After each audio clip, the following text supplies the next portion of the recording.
Salve amantes de la historia, bienvenidos a una nueva entrega de Cliófilos, un paseo por la historia. Hoy os traemos otro emocionante episodio de Roma Incógnita, la sección de nuestro colaborador Federico Romero. Como ya viene siendo habitual, os va a hablar sobre algo relacionado con el mundo antiguo que seguramente las fuentes no mencionan o que mencionan muy de pasada. Y para comenzar a recorrer las calles del mundo antiguo, no hay nada mejor que ponerse en los pies lo que ya todos deberíais tener. Así que calzaos las caligae y acompañadnos. Eterna Victrix! Eterna Victrix!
Amantes de la historia, soy Federico Romero y esto es Roma Incógnita, el nuevo espacio que Cliófilos ha creado para hablar de los aspectos más desconocidos y curiosos de la antigüedad en general y de Roma en concreto. Creo que ya estamos preparados para calzarnos los caligaes y empezar nuestro viaje al pasado. Hoy viajaremos a la edad de oro del Imperio Romano, a la época en la que gobernaron los antoninos, siglo II después de Cristo más o menos, aunque nos centraremos en especial en el gobierno del admirado emperador filósofo, en los tiempos de Marco Aurelio. Tal vez, después de escucharnos, lleguéis a la conclusión de que en este momento no todo era tan brillante y prometedor, al contrario, ya se manifestaban graves problemas que afectarán al futuro del imperio. Son estos problemas a los que me refiero son varios, pero de entre ellos, bastante conocidos la mayoría, vamos a centrarnos en uno muy poco divulgado: las tensiones religiosas y las graves persecuciones que contra el cristianismo se llevaron a cabo en este periodo. La visión general que los historiadores dan de los casi 100 años que la dinastía antonina gobernó en Roma es muy positiva. En común, encontrarse con la expresión la edad de oro o frases como la época más feliz de la historia de la humanidad es lo habitual para referirse a esta época.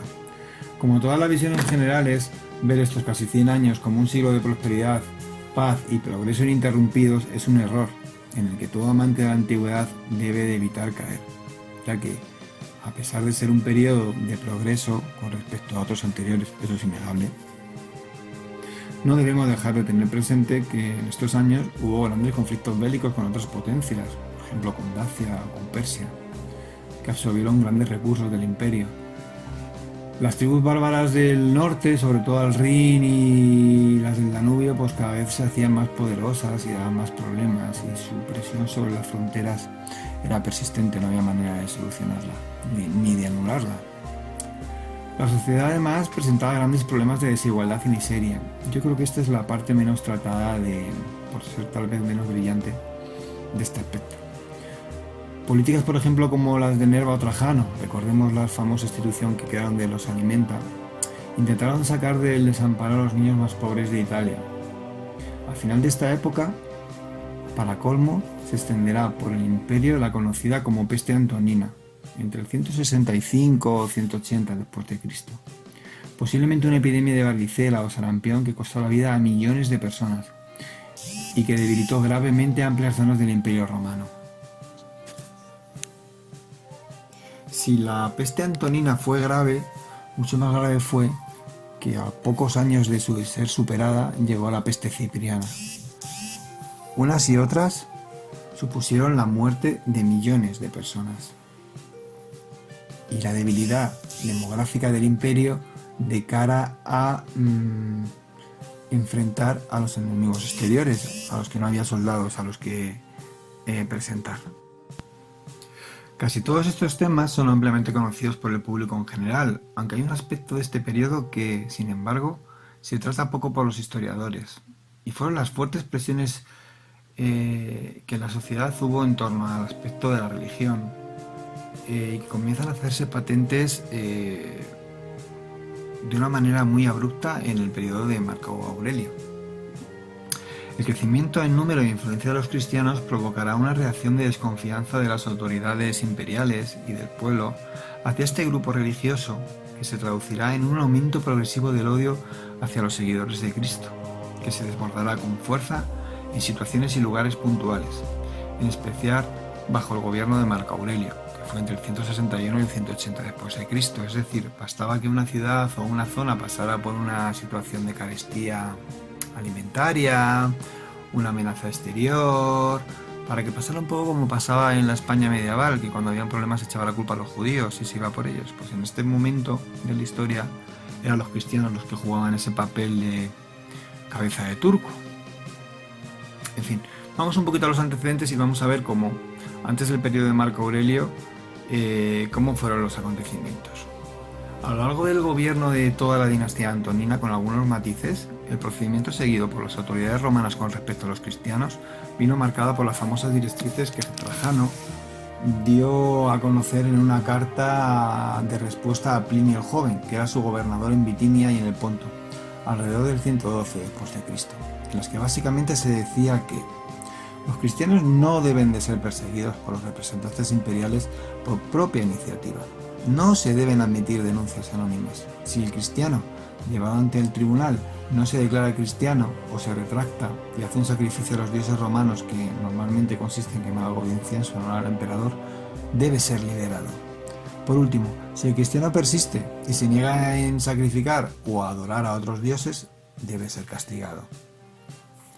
Estas 4 pautas de actuación permitieron la supervivencia de la Iglesia primitiva, pero no evitaron la persecución de sus miembros por parte de algunos poderes locales que actuaban en ocasiones con un exceso de celo.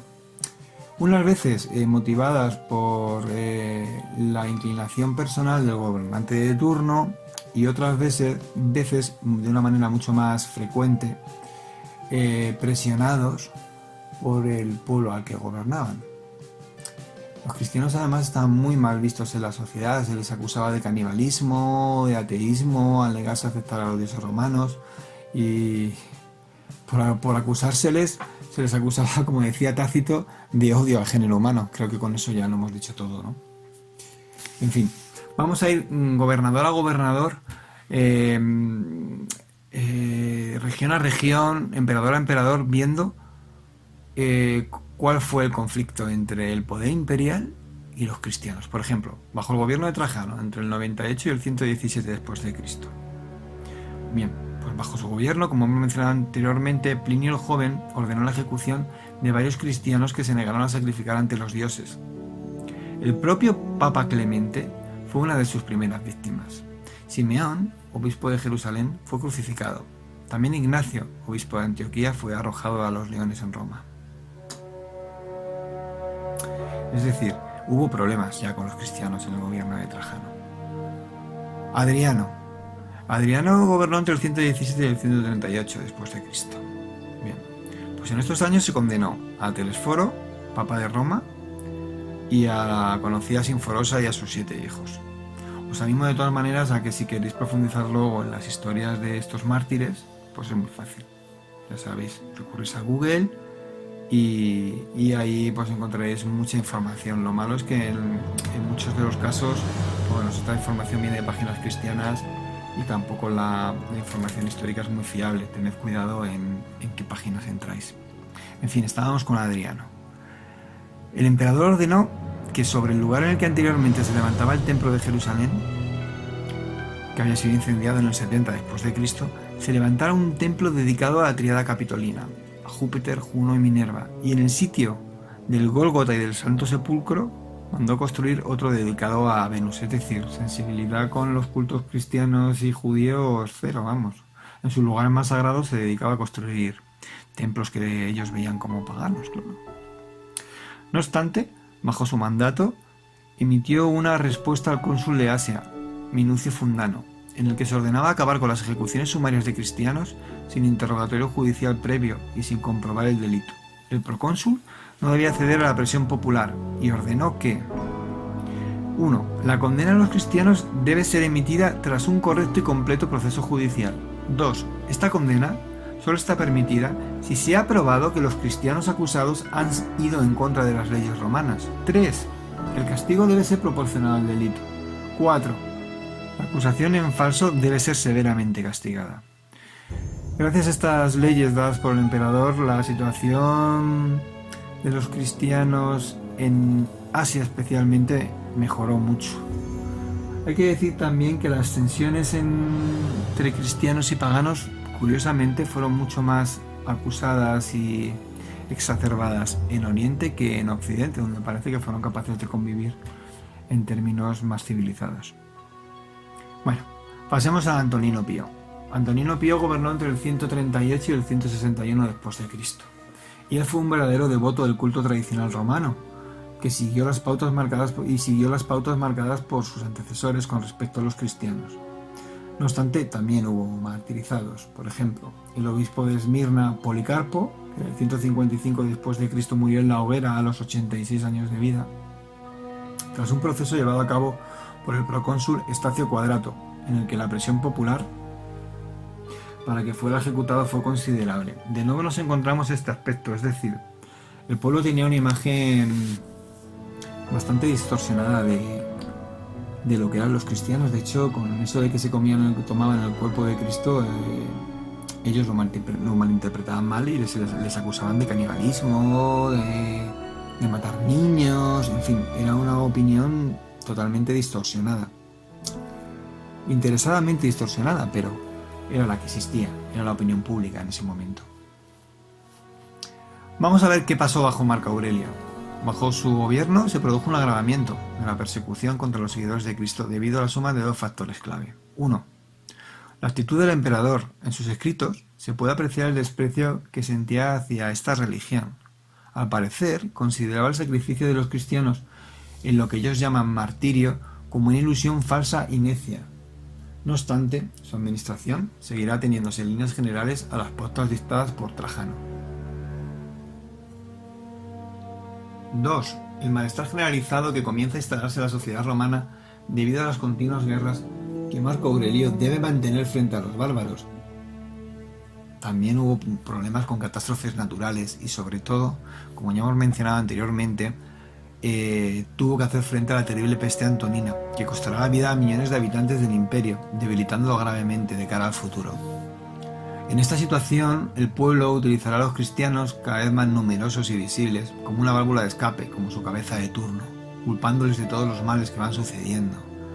Según Tertuliano, en el Apologetium, 5,12, el clamor en situación de crisis era siempre el mismo: cristianos a los leones. Algunos autores cristianos, como Melitón de Sardes o Atenágoras, se atreverán a protestar ante Marco Aurelio por la expoliación de las propiedades de los devotos de Cristo en diferentes partes del imperio. En Asia Menor, de nuevo estamos en Oriente, como podéis ver, que era donde los conflictos eran más exacerbados, el populacho saqueó el patrimonio de los cristianos, siendo ejecutados en Pérgamo el obispo Carpo, el diácono Papilo y Agatonice. En la Odisea sufrirá el martirio el obispo Ságaris. Vamos a Roma. Allí se incrementa el odio del pueblo y la desconfianza de las autoridades imperiales y de los intelectuales hacia ellos. Se desarrollará una activa propaganda literaria dirigida por personas muy próximas y apreciadas por el emperador. Por ejemplo, Luciano de Samosata les satiriza como si fueran un grupo de fanáticos ignorantes. También Fronto, el preceptor y amigo íntimo de Marco Aurelio, les denunció en un discurso formal. El filósofo Crescencio interviene en una disputa pública con el pensador cristiano Justino, que al parecer había fundado en la capital imperial el Didascaleo, romano, una escuela de filosofía cristiana. La polémica le costó la vida a Justino, que fue ejecutado en el 165 después de Cristo, siendo el prefecto Junio Rústico, que también condenó a Caritón y al esclavo imperial Ebelpisto, a Hiera y a Liberiano. Como podéis ver, antes de llegar al punto al que vamos a llegar, y es el que va a centrar un poco toda nuestra atención en este programa, ya durante la época de Marco Aurelio había habido un clima previo de tensión y de intolerancia frente al cristianismo y a lo que representaban. Y había habido conflictos, ya no solo en cuanto a sacrificio o ejecución de cristianos, sino incluso de discusión intelectual en torno a la cuestión religiosa. Así que pasemos a la persecución de cristianos que hubo en Lyon y en Vienne, dos ciudades muy prósperas de la Galia. Fue en el año 177 después de Cristo.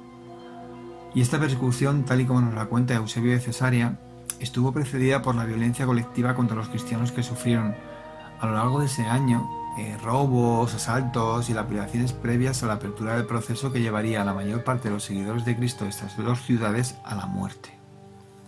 Al parecer, los cristianos estaban excluidos de las plazas y de los baños. Si les sorprendían, les perseguían a gritos y les golpeaban. Toda esta situación estalla ya en el verano del 177. Allí se habían reunido en Lyon representantes de toda la Galia para las fiestas del culto imperial.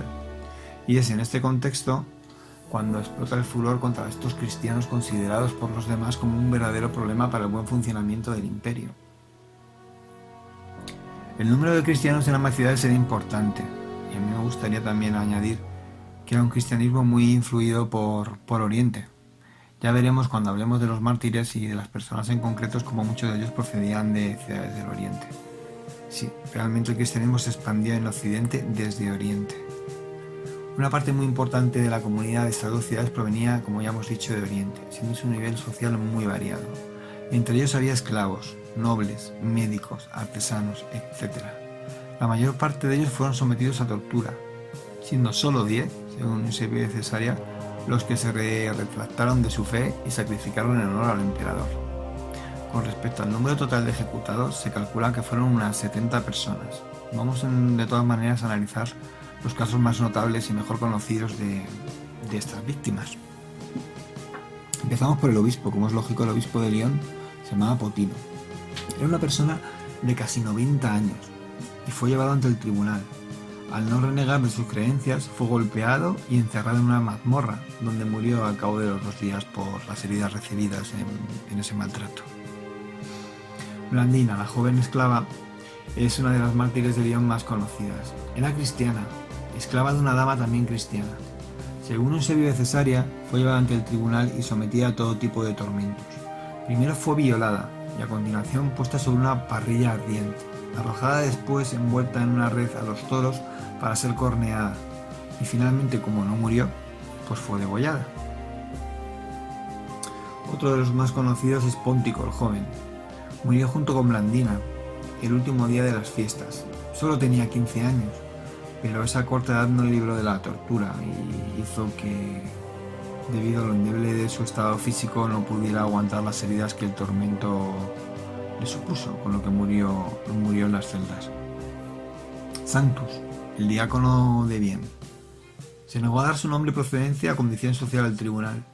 Se limitaba a responder: soy cristiano, y fue condenado a tortura en la parrilla ardiente y a ser arrojado a las fieras en el anfiteatro, donde finalmente encontró la muerte. No bastaba con que te sometieran a una tortura, no, te dejaban lo justito para que sobrevivieras y pudieras ser sometido a la siguiente. Maturo fue sometido junto a Sanctus a las mismas torturas, y no es una de las personas más destacadas de la iglesia de Lyon o de Vienne, pero también le tocó sufrir los diferentes tormentos. Tras las torturas del interrogatorio, tanto él como Sanctus fueron sometidos a pasar entre 2 filas de hombres provistos de látigos y sufrieron el suplicio de la silla ardiente de hierro, para que al final, pues igual que Blandina, pues fueron degollados en público. Biblis la pusieron como sobrenombre la arrepentida, porque realmente era una dama de origen oriental que, por miedo a las consecuencias, negó su condición de cristiana ante el tribunal. Según Eusebio de Cesarea, cuando fue sometida a tortura para que declarara que los cristianos se alimentaban de carne humana, afirmó ser cristiana e increpó a sus interrogadores, diciendo, es un dato muy curioso, ¿cómo pueden los cristianos devorar a los niños si ni siquiera comen la sangre de los animales? Es una afirmación que ha servido a los historiadores para reafirmarse en que muchos judío-cristianos de Oriente, como Biblis, respetaban la prohibición del Sínodo de Jerusalén, que declaraba ilegal alimentarse de animales ahogados o de la sangre de cualquier animal. Vamos a pasar a otra víctima. Atalo, el noble de Pérgamo, y Alejandro, el médico frigio. Vamos a hablar de estos dos a la vez. Ambos provenían de Oriente. Atalo era una persona de buena posición social y ciudadano romano. Fue sacado con los demás a las fieras del anfiteatro, pero cuando el legado imperial supo de su condición legal de ciudadano romano, le hizo volver al calabozo, junto a los demás cristianos que ostentaban esta condición, que por lo tanto tenían derecho a no ser torturados y a que se les ejecutara por decapitación. La verdad es que se iban a ahorrar unos cuantos dolores. Sin embargo, no era el destino de Atalo, ya que el representante imperial, para satisfacer a la multitud, de nuevo nos encontramos con la presión popular, que es muy fuerte para castigar a los cristianos siempre. En fin, el representante imperial, para satisfacer a la multitud, cambió de opinión y condenó a Atalo al suplicio en la arena del anfiteatro, junto al médico Alejandro, al que se había delatado a sí mismo al protestar ante las autoridades por el trato dado a sus compañeros de fe. Ambos, Atalo y Alejandro, fueron sometidos a tormento y ejecutados públicamente para divertimento de la muchedumbre. Los cuerpos de los dos fueron arrojados al Ródano. Con respecto a la responsabilidad de los representantes imperiales y del propio Marco Aurelio en lo sucedido, debemos aclarar que hubo mucha presión popular sobre las autoridades para que actuaran contra los cristianos. El legado imperial consultó a Marco Aurelio sobre la forma de proceder contra estos seguidores de Cristo, algunos de los cuales además, como ya hemos visto, eran ciudadanos romanos. Por lo tanto, gozaban de ciertos derechos legales y no se les podía ejecutar tranquilamente en la arena del circo. La respuesta de Marco Aurelio fue clara. Había que devolver la libertad a los que juraban. A los que persistían, había que decapitarlos si eran ciudadanos romanos, y si no lo eran, había que condenarlos a morir en el anfiteatro. Es decir, se limitó a aplicar la política que hasta ahora todos los antoninos habían aplicado. Simplemente es que en su época las tensiones sociales eran mayores y por lo tanto hubo mayores ejecuciones de cristianos.